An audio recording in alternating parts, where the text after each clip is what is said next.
Birodar, bir daqiqa. Assalomu alaykum.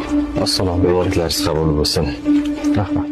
Shu desangiz, kecha tush ko'ribman. Shunda Hazrati Payg'ambarimiz Muhammad sallallohu alayhi vasallamni ko'rdim.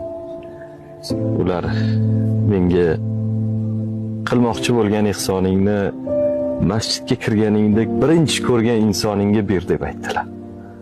Shunga